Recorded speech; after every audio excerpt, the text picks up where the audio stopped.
Shalom. I want to give all the glory and praises to Yahweh, Bahashem, Yahweh Shah, Bahashem, Makah, Kodash, double unto the apostles, hail this great millstone. Shalom to the hopeful elect, which are the remnant of the Israelites and Israelite foreigners that don't look like us, but they are us. Shalom. All right, now I'm going to start up in Jeremiah chapter 2, verse 20. I'm going to get it out of the NLT. Long ago, I broke the yoke that oppressed you and tore away the chains of your slavery. But still you said, I will not serve you. On every hill and under every green tree, you have prostituted yourselves by bowing down to idols. So this is the Lord, that it be known that the children of Israel, Judah and the Israelites, all forsaking him, chose to follow after idols, after he kept saving our asses from all the troubles and slavery we was going through. Verse 21. But I was the one who planted you, choosing a vine of the purest stock, the very best. How did you grow into this corrupt wild vine? So the Lord is like, I created y'all. I chose y'all. How do y'all become corrupted? Verse 22. No amount of soap of lye, no amount of soap or lye can make you clean. I still see the stain of your guilt. I, the sovereign Lord, has spoken. So the Lord is like, I saved y'all numerous times, planning y'all to be righteousness, and y'all still chose to be wicked. You still came out wicked. And you can't hide it from me. I see all the bullshit that y'all done out here. And that's why he mad at us. That's why he put us through all these troubles that we still going through to this day.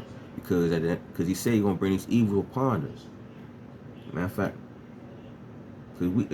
he said he gave us certain instructions. All the Israelites, all the other nations did not have these instructions. Only the Israelites had these instructions, and they did not follow these instructions. That's why we had to go through all these curses. Before then, though, let me what was it? I'm gonna go to 2 Chronicles 34, verse. I'm gonna start at 24. I'm gonna get 24, 25. 2 Chronicles 34.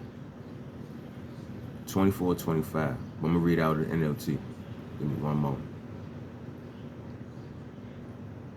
All right, right here. This is what the Lord says. I am going to bring disasters on this city and its people. All the curses written in the scrolls that was read to the king of Judah will come true. For my people have abandoned me and offered sacrifice to pagan gods, and I am very angry with them for everything they have done. My anger will pour out on this place, and it will not be quenched. All right, now this is going to on a specific place back then, but also this is what's coming towards Babylon. The Lord's anger is about to be poured upon Babylon. Ain't nobody gonna be able to stop that. He gonna save who he gonna choose to save. Everybody else that's left here that still wanna be on bullshit, they still wanna follow after wickedness. Yeah, it's gonna catch that anger that the Lord gonna pour out upon Babylon.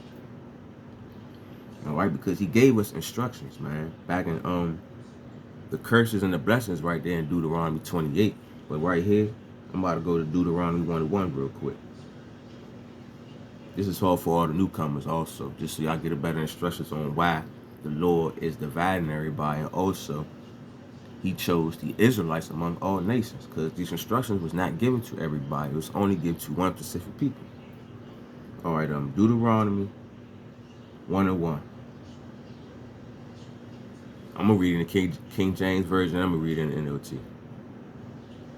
These be the words which Moses spoke and spake unto all Israel on this side Jordan in the wilderness, and the plain over against the Red Seas, between Paran and Tephel and Laban and Hazarah and Dizai.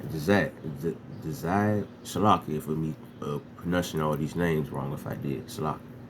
All right, now I'm about to get Deuteronomy 1:1 in the NLT. These are the words that Moses spoke to all the people of Israel while they were in the wilderness of the Jordan River. They were camped in the Jordan Valley near Suph, between Paran on the side of Tefil, Laban, Haran, and the rest of the names. Salaki, I don't want to butcher these names. So basically, right here in Deuteronomy, let it be known. These was the words spoken to all of Israel. Did not say all of the nations. It said all of Israel. Okay? This is our instruction. That's why we getting fucked up. That's why we went through hardcore slavery the way we did, because we had instructions we were supposed to follow, and we did not listen to them. And if you want to read some of them curses that the Lord said that we're going to have to go through, go read Deuteronomy 28. You know? Read that chapter. You will see. You'll come across it. I ain't gonna do all of it for you. You know, we all gotta sincerely do some research and read ourselves, because the Lord gonna see that we sincerely read and want to know. He gonna guide us through this information. As long as you sincerely trying to find out what's really going on, so you need to know. So you slow down. As long as you sincerely trying to find out what you need to be doing, so you can be saved, so you can get salvation. All right. Now let me get back to Jeremiah chapter 2. Because we got to keep in mind, we fucked up at the end of the day. We ain't followed these instructions. Can't get mad at nobody but our damn selves. All right, what was that? All right, 23. Jeremiah chapter 2, verse 23 in the NLT. You say that's not true. I have worshipped the image of Baal. But how can you say that? All right, that's us basically telling the Lord, that's not true. We don't serve idols. We don't serve Baal. But it's right here. He says, go look in any valley in the land. Face the awful sins you have done. You are like the restless female camel, desperate searching for a mate. That's how we is, though, out here chasing money and all this bullshit. I always see. We ain't chasing the Lord. That's how we was. All the ones that wasn't. That's how we all were at a point in time before we started finding out the truth. We all was searching all types of bullshit, thirsty. Just like he said, you are like a restless female camel, desperate searching for a mate. And that's the 2/3 still to this day. Verse 24. You are like a wild donkey sniffing the wind at mating time. Who can restrain her lust? Those who desire her do not need to search, for she goes running to him. So, and that's basically how the 2/3 are still to this day right now. All right? And we all were at a point in time. That's why the Lord put all these troubles on our ass, because we still want to seek after idols and wickedness at the end of the day. We wasn't seeking after him and his son. We wasn't seeking after the Father and the Son. Yahweh, while Yahweh shot. So that's why we had to go through all this bullshit. All right, verse 25. When will you stop running? When will you stop panting after other gods? But you say, save your breath. I am in love with these foreign gods, and I can't stop loving them now. So the Lord basically asking us right here at 25, it's like, when y'all going to stop following after these idols? We basically told the Lord, like, man, hold your breath, man. Stop wasting your time. We enjoying ourselves right now doing wickedness, basically. And look at what's going on right now. I ain't talking about us that's sincerely seeking the Lord. Look at what the 2/3 doing. Still to this day. Still telling, like, look, Lord, don't waste your breath. I'm enjoying myself right now. That's why all this hell has to come down. That's why that skin, that's why people about to have to get that rice grain, that new MOTB thing about to be out here underneath for the skin. Everybody see what's going on now. They see what's going on. Shalak got to say that again, but I'm thinking about it because it's like a lot of people ain't believe. So it's like everybody see now. It is what it is. You gonna have to make that decision at the end of the day. So if you sincerely seeking the Lord, most likely he gonna guide you where you need to be guided, and you ain't gonna get that shit. But if you not, you wanna be a 2/3, still be like these camels and these damn donkeys, thirsty as hell. Hey, that's your ass at the end of the day. All right, verse 26. Israel is like a thief who feels shame only when he gets caught. Sorry, let me read that again. Israel is like a thief who feels shame only when he gets caught. Their kings, officials, priests, and prophets are all alike. To an image carved from a piece of wood, they say, you are my father. to an idol chiseled from a block of stone. They say, you are my mother. They turn their backs on me, but in times of trouble, they cry out to me, come and save us. And what's funny is, we all know it's talking about Christianity and Islam. You know, that's the wood and that stone block.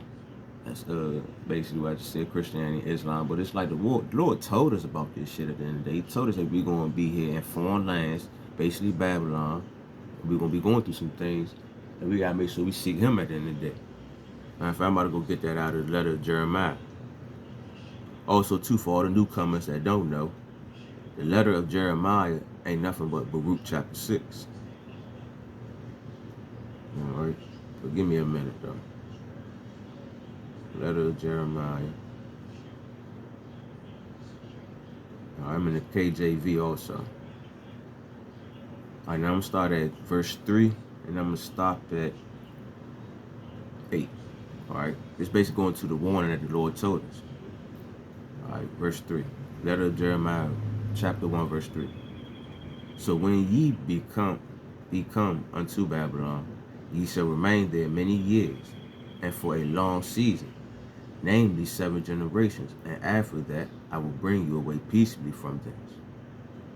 Now shall ye see in Babylon gods of silver, and of gold, and of wood, borne upon shoulders, causing nations to fear. Beware therefore that ye in no wise be like to strangers, neither be ye and of them, when ye see the multitude before them and behind them worshiping them. But say in your hearts, O Lord, we must worship thee. We must worship thee. For my angel is with thee, and I myself caring for your soul. So Lord, basically, this is basically what I just said in the beginning, like this Lord letting me know.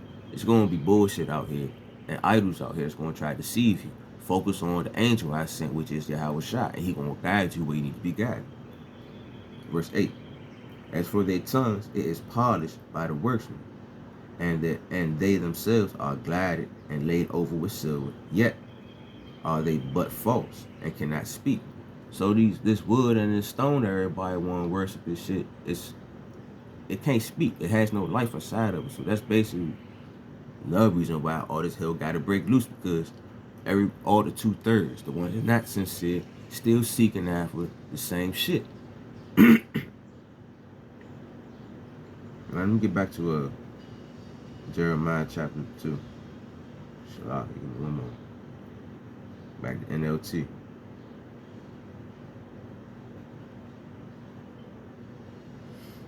That's why it's like, this shit gotta happen.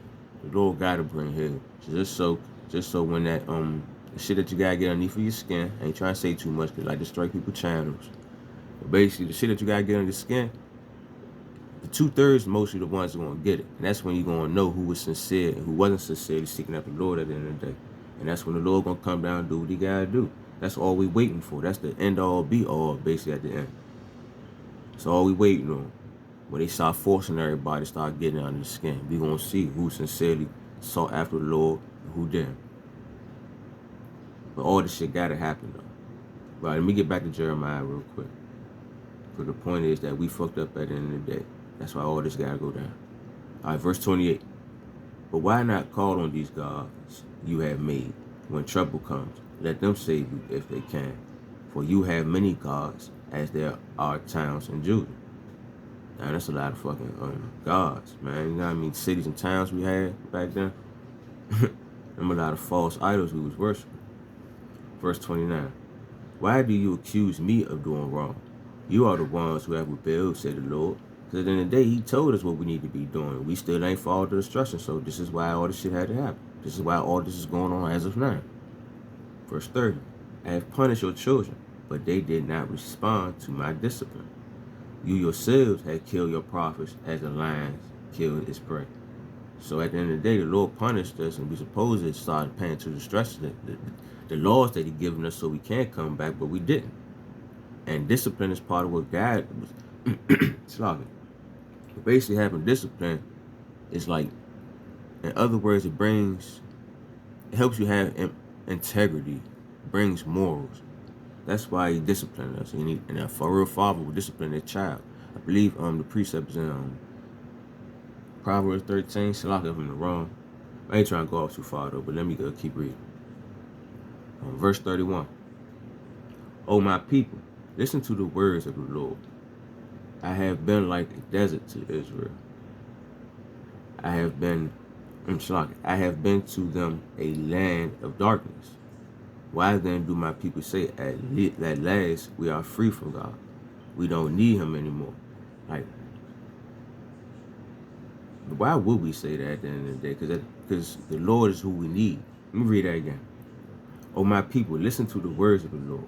I have been like a desert to Israel.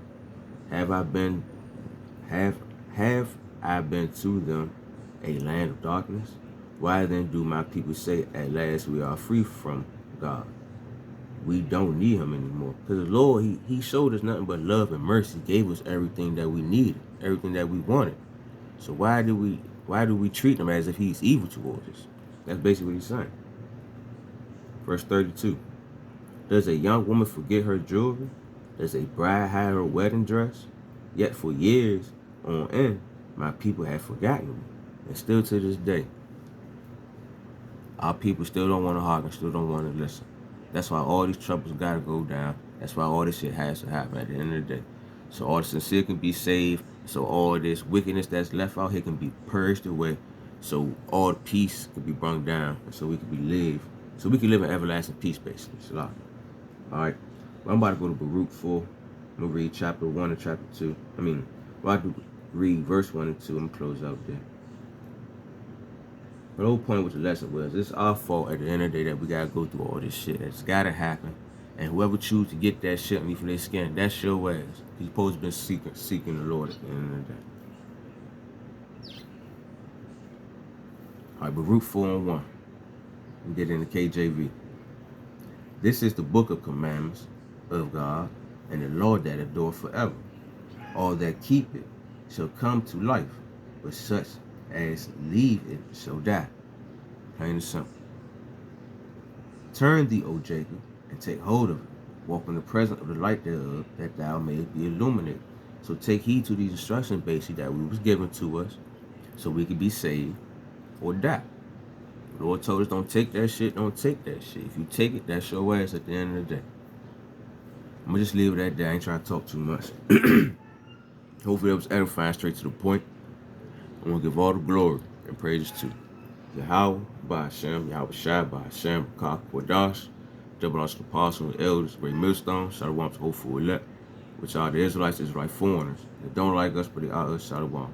Always keep in mind too, pray, because he can make any of us get that shit underneath our skin at the end of the day. He can easily take the spirit off when he make you fold. So always pray that you endure and last and so you get that salvation, all right? Shalom.